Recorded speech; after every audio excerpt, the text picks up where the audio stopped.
बिस्मिल्लाहिर्रहमानिर्रहीम।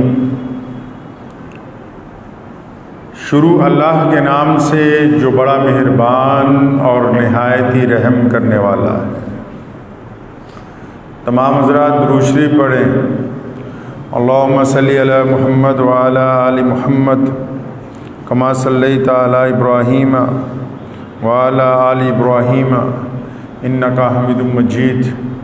अल्लाहुम्मा बारिक अला मुहम्मद व अला आलि मुहम्मद कमा बारकता अला इब्राहीम व अला आलि इब्राहीम इन्नका हमीदुम मजीद। तू निशान बेनिशां है, तू जहान सरवरी है। तू निशान बेनिशां है, तू जहान सरवरी है। तुझे देखना इबादत, तेरी याद बंदगी है। अल्लाह ताला को कह रहा है कि तू निशान बेनिशां है, तू जहान सरवरी है। तुझे देखना इबादत, तेरी याद बंदगी है। और माना कि पुरखता हूँ पर हूँ तो बंदा तेरा। माना कि पुरखता हूँ पर हूँ तो बंदा तेरा। गर चाहे तू निभा दे, तेरी बंदा परवरी है। आजकल पूरी दुनिया में कोरोना बीमारी की वजह से लोगों में खौफ, परेशानी का माहौल है। ये जो बीमारी आई, इसने दुनिया भर के इंसानों को अलग अलग तरीके से मुतासिर किया है। लेकिन क्योंकि गाफिल इंसान अपने आप को तरक्की पजीर समझता है, इसलिए बीमारी के वजूहात ढूंढने की बजाय बीमारी के जरासीम ढूंढ रहा है। जरासीम को माइक्रोस्कोप के जरिए तलाश किया जाता है, वो मिल जाते हैं। पता लग जाता है टेस्ट के अंदर कि इस बंदे को कोरोना हुआ है। लेकिन वजूहात को तो कोई टेस्ट जो है बता नहीं सकता। बीमारी की वजूहात को कैसे टेस्ट किया जाए? शेख खरकानी रहमतुल्लाह अलैह बहुत बड़े बुजुर्ग गुजरे हैं सिलसिला मुजद्दिदिया कादरिया के। उनके दौर में एक साइंसदान पैदा हुआ जिसको बू अली सीना कहते हैं, बहुत बड़ा साइंटिस्ट है। तो शेख साहब अपने शागिर्दों को दर्स दे रहे थे, तो दर्स देते देते उन्होंने शागिर्दों को कहा, लोग रोज़ाना उनको सुनने जाते थे, तो बू अली सीना भी क्योंकि मुसलमान था और उस दौर का बहुत बड़ा साइंसदान था, तो कभी कभी वो भी शेख के दर्स में जाता था। अब शेख ने कहा दर्स देते हुए कि मेरे शागिर्दों, अगर दिल को नरम करना हो तो रोज़ाना सुबह शाम कम से कम 100 दफ़ा या अल्लाह पढ़ा करो। इससे दिल में तुम्हारे नरमी पैदा होगी। अब क्योंकि बू अली सीना साइंटिस्ट था, अपने दौर का माना हुआ रियाजदान था। आज ये जितने बड़े बड़े साइंटिस्ट हैं, ये उन्हीं बू अली सीना जैसे साइंटिस्टों की जो पुरानी इजाद की हुई है, उसी के बेस के ऊपर आज आगे जा रहे हैं। अच्छा, क्योंकि जब ज़्यादा तरक्की पजीर जो हो जाता है ना, फिर वो दीन को दूसरे दर्जे में ले आता है, अपनी अकल को ज़्यादा लड़ाता है। मजलिस में ही हजरत को टोक के कहने लगा, हजरत ये कैसे हो सकता है कि अल्लाह का नाम लेने से दिल नरम हो जाए? कहता मैं अल्लाह को तो मानता हूं, अल्लाह का सुपर पावर है, शहंशाह है वो, लेकिन अल्लाह के नाम में भी वही ताकत है। ये कैसे हो सकता है? आप बात समझ रहे हैं मेरी? वो कहता है एक जगह अल्लाह ताला का नाम लिख दें तो ये तो नाम है ना, अल्लाह तो नहीं है ना, तो पावर तो अल्लाह में है, तो इस नाम में तो कोई पावर नहीं है। तो क्योंकि उसने बीच मजलिस के सवाल कर दिया, अब सारे शागिर्द उसको भी देख रहे हैं और अपने उस्ताद को भी देख रहे हैं। वो साइंस के दायरे में बात कर रहा है कि जुबान से या अल्लाह कहने से ये जो गोश्त का लोथड़ा सीने में धड़क रहा है, जिसके अंदर खाने पीने से चर्बी पैदा हो गई है, जिसमें कोलेस्ट्रॉल ज्यादा बढ़ गया है, जिसकी नसों में ब्लॉकेज आने लगी है, ये क्यों कर नरम हो जाएगा? शेख ने उसकी बात का जवाब देते हुए कहा कि बू अली सीना, आप तो गधे हो यार, बिल्कुल। अभी जब इतना ही कहा कि आप गधे हैं तो बू अली सीना को बड़ा गुस्सा आया, कहने लगा मेरी बात का जवाब दें, आपने तो मेरी बेइज्जती कर दी, बड़ी मजलिस में मुझे गधा कह दिया आपने। आंखें सुर्ख, चेहरा लाल हो गया उसका कि मैं इतना बड़ा रियाजदान हूँ, साइंसदान हूँ और लोग मेरे पीछे भागे फिरते हैं, और ये इतने बड़े शेख ने भरी मजलिस में, मैंने तो सवाल ही किया ना कि अल्लाह सुपर पावर है लेकिन उसके नाम में तो वो पावर नहीं है। तो शेख ने जवाब में क्या कह दिया कि बू अली सीना, आप तो बिल्कुल गधे ही लगते हैं, गधे ही हैं आप। तो बू अली सीना को बड़ा गुस्सा आया, कहने लगा आपने मेरे सवाल का जवाब नहीं दिया। तो शेख खरकानी ने फरमाया था कि बू अली जरा ध्यान से सुनो, हमने सवाल का जवाब ही दिया है। तुम कहते हो कि अल्लाह के नाम में ताकत नहीं है, हमने अभी तुम्हें गधा ही कहा है और गधा बनाया नहीं है। तुम्हारा लबो लहजा बदल गया, तुम्हारे में गुस्सा आ गया, आंखें सुर्ख हो गई, चेहरा लाल हो गया। अरे गधे के नाम में इतनी तासीर है कि तुम्हारा मिजाज बदल गया, तो अल्लाह के नाम में तासीर नहीं होगी जिसने कायनात को बनाया है। वहीं पर उस साइंसदान ने माफी मांगी फिर कि नहीं, वाकई इस दुनिया के निजाम को कोई और चला रहा है, वो खुदा है। मैं मानता हूं टेस्ट करके रिपोर्ट आ सकती है कि कोरोना हुआ है या नहीं हुआ, ये टेस्ट कौन करेगा कि क्यों हो रहा है? और फिर सारी जगह ही क्यों हो रहा है? क्या पहले भी बीमारियां फैलती थी? पता लगता था किसी इलाके में ताउन की बीमारी फैल गई, कहीं पर प्लेग की बीमारी फैल गई। ये क्यों कर मुमकिन है कि मशरिक से मगरिब तक, शुमाल से जुनूब तक एक आंधी चली हुई है कि लोग धड़ाधड़ इस बीमारी की चपेट में आ रहे हैं, बिस्तरे मर्ग पर जा रहे हैं, रोजाना हजारों जनाजे उठ रहे हैं? ये क्यों हो रहा है?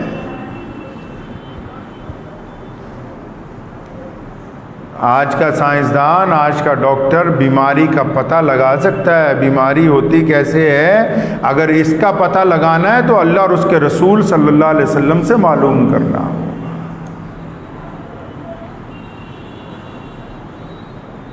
इंसान को अल्लाह तबारक व तआला ने कुरान पाक के जरिए हुक्म दिया कि अपने दायरे में रहे, तुम्हारे इख्तियार में जो बातें दी गई हैं उसमें रहो। आप देखें दुनिया में जितनी चीजें अगर ये अपना दायरा तोड़ती हैं तो परेशानी का बायस बनती है। हवा है, कितनी मोहब्बत के साथ चल रही है, हजारों लोग सांस ले रहे हैं। अगर ये हवा अपने चाल को बदलती है और आंधी में तब्दील होती है तो फिर अपनी औकात से जब बाहर होती है तो लोग परेशान होते हैं कि नहीं होते? पता लगा ये अपने दायरे में रहेगी तो फायदेमंद है, दायरे से बाहर निकलते ही नुकसानदेह हो गई। पानी अपने दायरे में दरियाओं में चल रहा है, अपने दायरे में समुंदर में ठहरा हुआ है, अपने दायरे में है, और अगर गिलास से भी पानी छलक जाए तो लिबास को गीला कर देता है। पता लगा कि जैसे ही अपनी औकात से बाहर निकला तो फायदेमंद नहीं रहा, अब ये नुकसानदेह हो गया, वरना ये तो जिंदगी का सहारा है।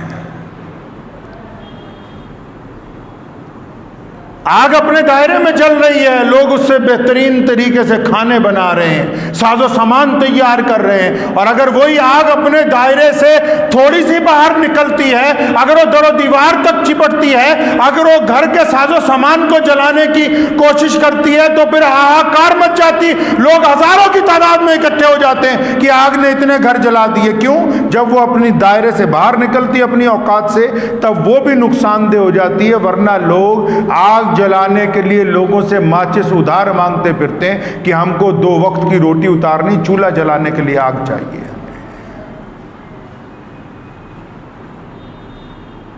जब ये चीज़ें अपने दायरे से निकलती हैं, अपनी औकात को भूल जाती हैं, तो नुकसान उठाते हैं, तो क्या बंदा जब अपनी औकात से बाहर निकलेगा तो नुकसान नहीं उठाएगा? साइंसदान और डॉक्टर माने या ना माने, ये पीछे वजह यही सबसे बड़ी है कि जब हम कानून फितरत के साथ, अल्लाह रसूल सल्लल्लाहु अलैहि वसल्लम ने इस्लाम को फितरत का मजहब बना के भेजा और हमें सिखाया, जा रहे थे मुजाहिदीन बाहर की तरफ जब इस्लाम को फैलाने के लिए, फरमाया हज़रत खालिद इब्न वलीद को हज़रत मोहम्मद रसूलुल्लाह ने सैयदना अबू बकर सिद्दीक को दर्स दिया, सैयदना उमर रज़ियल्लाहु तआला अन्हु को सिखाया, सैयदना उस्मान रज़ियल्लाहु तआला अन्हु को वसीयत दी, मौला अली से ऐद लिया इस बात का, अबू उबैदा बिन जर्राह को कहा, हजरत बिलाल को यह सबक दोहराया कि जब तुम मदीने से बाहर जाओगे, जब नई आबादियों में जाओगे, नए खित्तों में जाओगे, जब नए लोगों की तरफ तुम्हारी अफवाज बढ़ेंगी, तो याद रखना ए अबू उबैदा, किसी जंगल को आग मत लगाना, किसी की खेतियों को बर्बाद मत करना, किसी के पानी को गंदला मत करना, किसी को नाजायज कत्ल मत करना, किसी की बहन बेटी की इज्जत न लूटना। मोहम्मद रसूलुल्लाह ने 1400 साल पहले यह दर्स अपने शागिर्दों को देकर भेजा था। आप क्या कहते हैं कि अल्लाह की तरफ से मुसीबत ऐसे ही आ गई है? जब हुक्मरानों ने सबसे पहले बेईमानी करनी शुरू की, घर का बड़ा अगर बदमाशी करता है तो बच्चों को नसीहत देने वाला कोई नहीं होता। हुकूमतों ने पूरी दुनिया में रिश्वत के जरिए अपना काम चलाना शुरू किया। ये सोचा कि बगैर रिश्वत के काम नहीं होगा, बगैर सिफारिश के काम नहीं होगा। और इस्लाम ने क्या कहा? सैयदना अबू बकर सिद्दीक रज़ियल्लाहु तआला अन्हु, आइए मैं ज़रा आपको थोड़ी देर के लिए पीछे ले चलूं। मुसलमानों की सल्तनत का, मुसलमानों की उम्मत का, इस्लाम में शरीयत का, मोहम्मद रसूलुल्लाह की विरासत का सबसे पहला खलीफा, मुसलमानों का सबसे पहला अमीरुल मोमिनीन रसूलुल्लाह सल्लल्लाहु अलैहि वसल्लम के पर्दा फरमाने के बाद जिस दिन पहली मर्तबा सैयदना हज़रत अबू बकर सिद्दीक रज़ियल्लाहु तआला अन्हु को मुसलमानों का खलीफा बनाया गया, तो अपनी सारी धन दौलत, अपनी सारी जायदाद अल्लाह के रास्ते के अंदर दे दी। ये सरकार तो आज कहती है ना कि जितने वजीर हैं, जितने मंत्री हैं, जितने बड़े प्रधानमंत्री हैं, वो अपनी जायदाद का दायरा दें कि ये बढ़ी या कम हुई। अबू बकर जिस दिन खिलाफत की मसनद पर बैठे थे, बैठने से पहले अपनी सारी जायदाद अल्लाह के रास्ते में दे दी कि ना जायदाद होगी तो ना ही हिसाब देना होगा। होगी तो बढ़ेगी, कमी कम होगी ना, जब होगी ही नहीं। और मामूली आदमी नहीं है वो बंदा जिसने हर लम्हा इस्लाम की मदद के लिए तन धन के साथ रसूलुल्लाह सल्लल्लाहु अलैहि वसल्लम की मदद की है। सुनो मुसलमानों और हुक्मरानों, तुम भी सुनो कि पहला फैसला खिलाफत की गद्दी सर क्या हुआ है। बीमारियां ऐसे ही नहीं फूटती हैं, जब इंसाफ करने वाले कलम बिक जाए,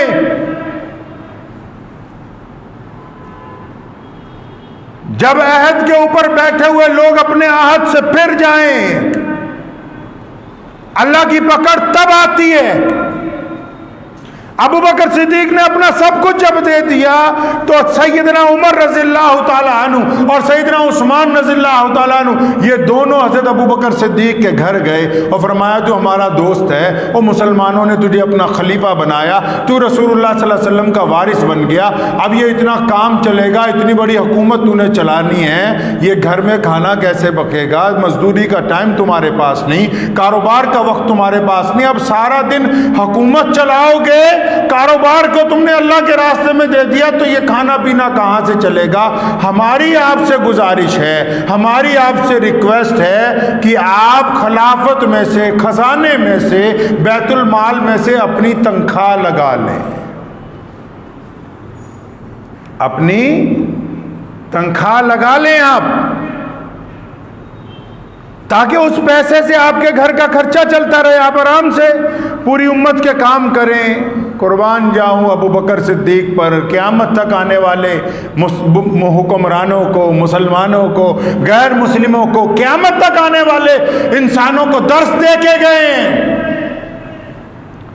पूरी दुनिया के प्रधानमंत्रियों को उन्होंने सिखा दिया अपने अमल के साथ कि पहला फैसला गद्दी पे बैठने के बाद होता कैसे है। जिस दिन सैयदना उमर ने और उस्मान ने कहा रज़ियल्लाहु तआला अजमईन ने कि अपनी तनख्वाह लगा लो कि घर में रोटी कैसी पकेगी, तो फरमाया मशवरा तुम्हारा बिल्कुल ठीक है, मैं अपनी तनख्वाह लगा लेता हूँ।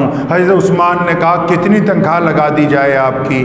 फरमाया ऐसा करो मेरे दोस्तों, जितनी रोज़ाना एक मजदूर जो है दिहाड़ी लेता है, मुझे भी बस उतनी दिहाड़ी दे दिया करो ताकि मैं खिलाफत का काम करता चलूं। अब सुनो अगली बात जो किस्सा सुनाने का है। जब ये बात तय हो गई ना, जो मजदूर की दिहाड़ी है वही खलीफा की तनख्वाह है रोज की, और खलीफा भी मामूली नहीं है, मुहम्मदुर रसूलुल्लाह का जानशीन है। अरब से लेके अजम तक जिसकी धाक बैठी हुई है, जिसने इस्लाम को उस दौर में मुस्तहकम किया जब अपने और गैर दुश्मन हो गए थे, जब रसूलुल्लाह ने पर्दा किया चारों तरफ से दुश्मन हमलावर हुए, रसूलुल्लाह ने पर्दा किया झूठी नबूवतें हमलावर हुई, उस दौर में अगर इस्लाम के परचम को किसी ने सर बुलंद रखा तो सैयदना अबू बकर सिद्दीक रज़ियल्लाहु ताला अन्हु, और लाखों मुरब्बा मील का हुक्मरान है। बड़े बड़े बादशाहों के एलची बाहर खड़े रहते हैं घर के कि हजरत से मिलना है। सुनो दुकानदारों, तुम भी सुनो, जो सेल्समैन की तनख्वाह तय करते हुए ये सोचते हैं कि कितने पैसे हम बचा लें। हुकूमत वालों तुम भी सुनो,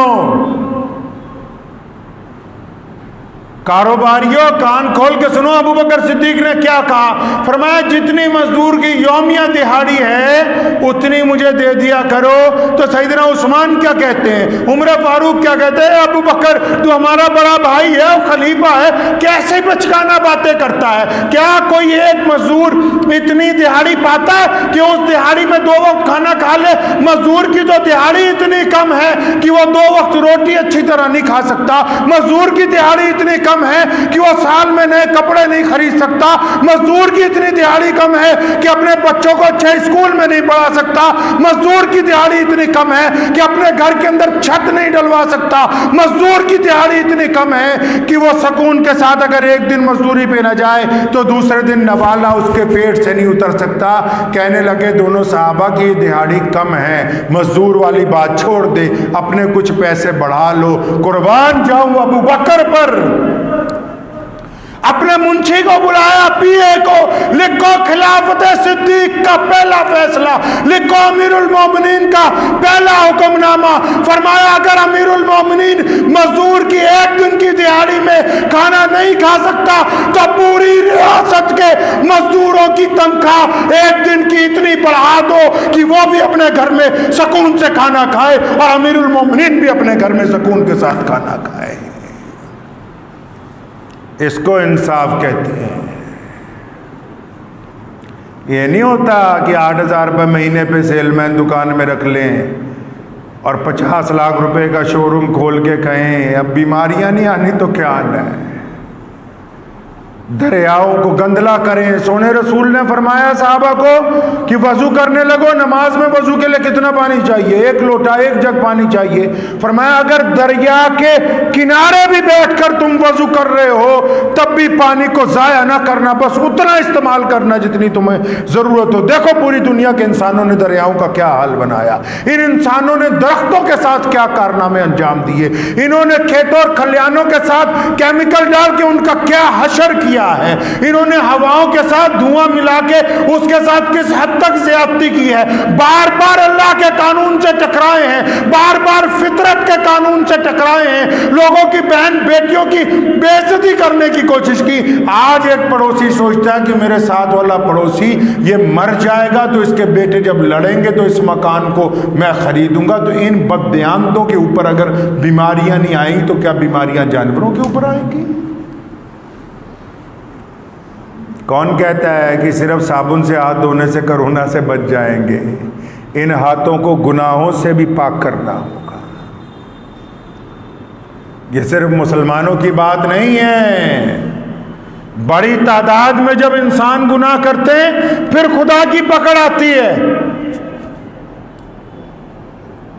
जिन हाथों को बार बार सैनिटाइजर लगा रहे हैं, या ये हाथ अगर रिश्वत के लिए, ये हाथ अगर किसी गरीब के मुंह पे थप्पड़ मारने के लिए, ये हाथ अगर अपनी बीवी से ज्यादती करने के लिए, ये हाथ अगर गलत काम को अंजाम देने के लिए उठते हैं, तो इनको उससे भी तो रोकना होगा, तभी उन जरासीम से बचेंगे। अगर मास्क लगा के हम सोचते हैं दूसरे का सांस हमारे सांस में न चला जाए, तो इस जुबान को नहीं रोकना होगा जो बदतमीजी करती, इस जुबान को लगाम नहीं डालनी होगी जो दूसरों के दिलों को तोड़ती है, इस जबान को लगाम नहीं डालनी होगी जो अपनी ताकत की बिना पर दूसरों पर जुल्म और ज्यादती करती है। एक बंदा 5 वक्त नमाज पढ़ता है, रात को तहज्जुद की नमाज भी पढ़ता हो, सदका भी करता हो, खैरात भी करता हो, दुआ कबूल नहीं होती। भाई क्यों कबूल नहीं हो रही दुआ? दुआ क्यों नहीं कबूल होती? अल्लाह ताला को तो जिन बंदों से प्यार हो अभी हाथ भी नहीं उठाते, दिल में इरादा करते हैं, अल्लाह उनकी बात सुन लेते हैं, तो इतनी देर से दुआ कर रहे हैं, कबूल क्यों नहीं होती? आपको पता है शरीयत कहती है कि अगर कोई बंदा खुदा को ना भी मानता हो और अल्लाह ताला का कानून फितरत है, वो लोगों की भलाई का काम करता है, लोगों को फायदा पहुंचाता है, फरमाते हम उसका अजर भी अपने जिम्मे नहीं रखते, अल्लाह ताला उसको भी नवाज देते हैं। तो फिर इबादत गुजारों की दुआएं कबूल नहीं हो रही, क्यों? जब तक उनके मामलात दुरुस्त नहीं हो जाएंगे, उनके मामलात दुरुस्त नहीं हो जाएंगे। कोरोना में जो मरीज बैठे हुए हैं, बिस्तर के ऊपर लेटे हुए हैं, अगर आप उनको दवाई दे रहे हैं तो उनके कान में ये बात दोहराएं कि अगर किसी का दिल दुखाया तो उससे माफी मांगे, किसी से ज्यादती की है तो उससे माफी मांगे, किसी की जमीन पर नाजायज कब्जा किया है तो उसको छोड़ दिया जाए, किसी की माँ बहन बेटी के साथ ज्यादती की है तो उससे अपने कदम वापस खींच लो। जब तक कानून फितरत के साथ बगावत बंद नहीं करोगे, खुदा की मदद जो है वो आ नहीं सकती है। साहबी रसूल सल्लल्लाहु अलैहि वसल्लम ने, साहबा ने सिखाया है नमूना रसूलुल्लाह सल्लल्लाहु अलैहि वसल्लम के तरीके पर अमल करते हुए। घोड़ा खरीदने गए, दलाल ने कहा कि फलां घोड़ा बड़ा अरबी नस्ल खूबसूरत घोड़ा है, सस्ते में मिल रहा है, खरीद लीजिए। उसके पास पहुंचे जिससे घोड़ा खरीदना है, कितने का? कहने लगा 100 दिनार का। अपने खादिम को पूछा क्या बात है, घोड़ा महंगा सस्ता बेच रहा है? कहता जी इसकी बेटी की शादी, इसको बड़ी मजबूरी है, जल्दी बेचना चाहता है। जिसका घोड़ा है उसको कहा ये 100 का नहीं लगता, मुझे 500 का लगता है। वो बड़ा खुश हुआ, कहना हज़रत 500 दे दें। फरमाया नहीं मुझे 500 का भी नहीं लग रहा, 800 का लग रहा है। हज़रत 800 का दे दें। क्या नहीं यार, ये जिस तरह का खूबसूरत घोड़ा जिस मोहब्बत से पाला है, जो इसकी चाल है, ये 800 का भी नहीं लगता, ये 1000 दिनार का है। वो बंदा कहने लगा जी आपकी मर्जी है, 1000 दे दें। जब पैसे दे दिए तो उस बंदे ने कहा कि आपने कैसे पहचाना घोड़ा इतना महंगा है और आपने मुझे इतनी रकम दे दी, मैं तो 100 रुपये में बेच रहा था।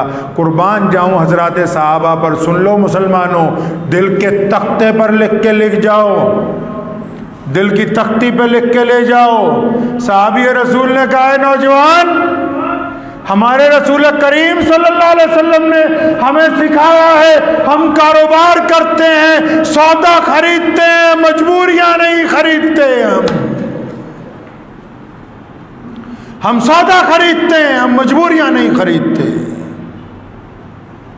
यह दुनिया बेईमानी की इंतहा पर आज पहुंची हुई है। लोग अपनी बहन बेटियों को पर्दा करवाने से अपने आप को शर्मिंदगी महसूस करते हैं। कई माँ बहनें बेटियां लिबास में ऐसे जाती हैं बाजार में कि उनका सारा जिस्म नंगा नजर आता है। लोगों के दिलों से जब फितरत का कानून का खौफ निकल जाएगा तो फिर खुदा की पकड़ आके रहेगी। कोई माइक्रोस्कोप इसका टेस्ट नहीं कर सकता। आप जाएं इस्लामी मुल्कों में, रोज़ कोरोना से बचने का ऐलान होता है, साथ में ऐलान किया जाता है कि अपने गुनाहों से तौबा कीजिए, अपने गुनाहों से तौबा कीजिए, अपने गुनाहों से तौबा कीजिए।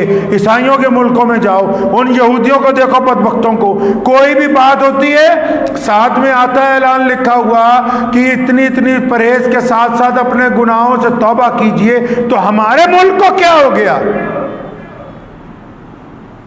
सिर्फ हाथ धोने की, मुंह छुपाने की बातें करोगे, इन हाथों पे लगे हुए खून को धोने की बात नहीं करोगे, इस जुबान पर लगी हुई गंदगी को धोने की बात नहीं करोगे, इस दिल को लगे हुए जंग को धोने की बात नहीं करोगे।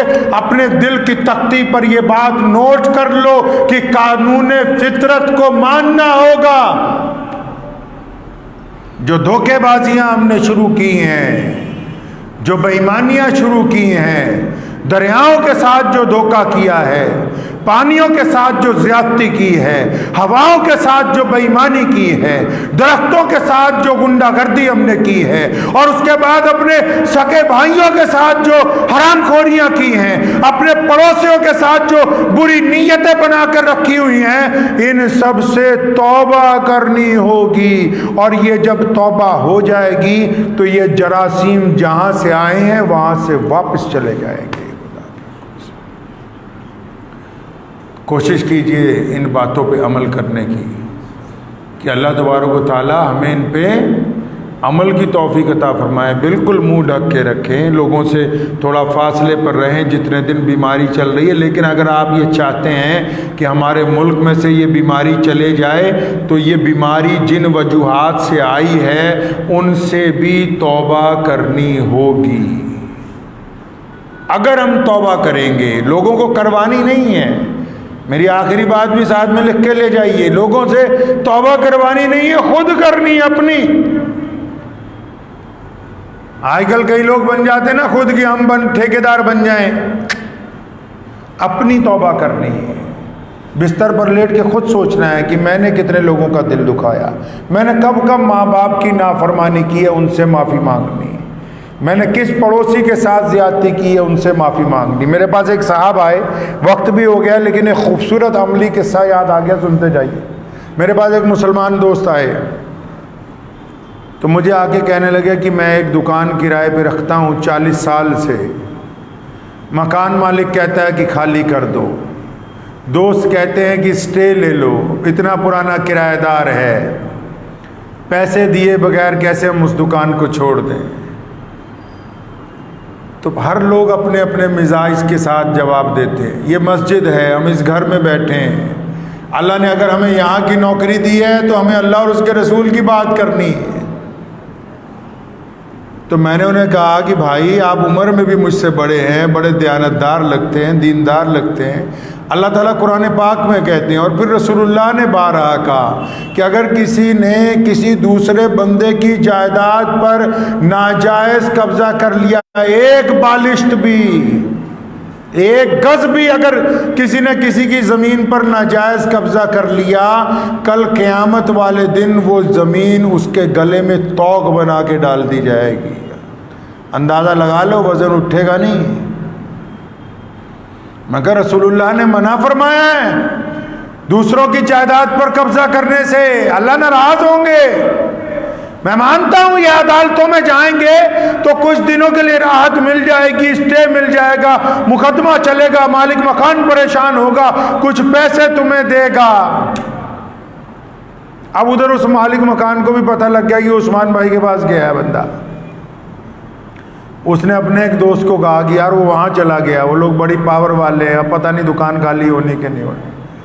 इसे मैंने इत्मीनान से समझाया कि रसूलुल्लाह सल्लल्लाहु अलैहि वसल्लम चाहते हैं कि हम किसी की जायदाद पर कब्जा ना करें। अब वो वापस गया उसके पास, अब मकान मालिक इस चक्कर में कि आएगा तो इसने कहना कि अभी टाइम चाहिए, ये चाहिए। अब उस बंदे ने ईमानदारी से, देखो जिनको अल्लाह और उसके रसूल से मोहब्बत होती है ना, वो और कामों पे नहीं पड़ते, फिर अब उस बंदे ने ईमानदारी से जाके जब उनके पास बैठा, उनका हाँ जी मियाँ जी क्या बात करनी बताओ, जेब में से चाबियां निकाल के उनके सामने रखी। सरदार जी हमारे इमाम साहब ने हमें समझाया, हमारे अल्लाह और उसके रसूल का हुक्म है कि हम किसी की जायदाद पर नाजायज़ कब्जा नहीं कर सकते। आपका बहुत शुक्रिया जो 40 साल तक आपने अपनी दुकान हमें किराए पर दे के रखी, हमने भी इससे बहुत फ़ायदा उठाया, आप भी किराया लेते रहे, ये आप चाबी आपकी जायदाद की आपके सुपुर्द है। जब मियाँ साहब उठ के जाने लगे तो उन्होंने मियाँ का हाथ पकड़ लिया, कहता बह जा कुछ लेके जाए। मैं कह रहा नहीं, वो धक्के से इसके 5 लाख रुपया दे रहा कि नहीं लेके जा। कहता हमने ऐसे लोग देखे ही नहीं, जबरदस्ती हो। कहता मैंने लेने ही नहीं, कहता मैं अपनी तरफ से तोहफा समझ के दे रहा हूं कि तू मेरा भाई रहा है सारी जिंदगी में। आप अंदाजा लगाएं कि अगर अल्लाह उसके रसूल का हुक्म ना मानते, अदालत चले जाते, 4 साल मुकदमा चलता, 5 साल चलता, किराएदार तो किराएदार ही रहेगा, मालिक तो मालिक ही रहेगा। मुकदमा किस बात का दायर होगा कि मैं किराएदार हूं, ये मुझे निकालना चाहता है। 1 साल बाद, 2 साल बाद, 5 साल बाद जीतना तो आखिर मालिक को ही होगा। उस वक्त बेइज्जती होती, पुलिस बाहर जाके सामान उठाकर फेंकती। और अगर अल्लाह और उसके रसूल की इताअत की तो अल्लाह ताला ने यहां भी इज्जत से नवाजा, कल क़यामत के दिन भी अल्लाह ताला इज्जत के साथ नवाजे। तो इसलिए हम मुसलमान हैं, हर काम में इस बात की पाबंदी करनी करेंगे जी इंशाअल्लाह कि अल्लाह और उसके रसूल की इत्तबा करनी करेंगे इंशाअल्लाह। तो दुआ कीजिए अल्लाह ताला मुझे भी और आप सबको इन बातों पे अमल की तौफीक अता फरमाए। व आखिर दावाना अनिल हम्दुलिल्लाहि रब्बिल आलमीन।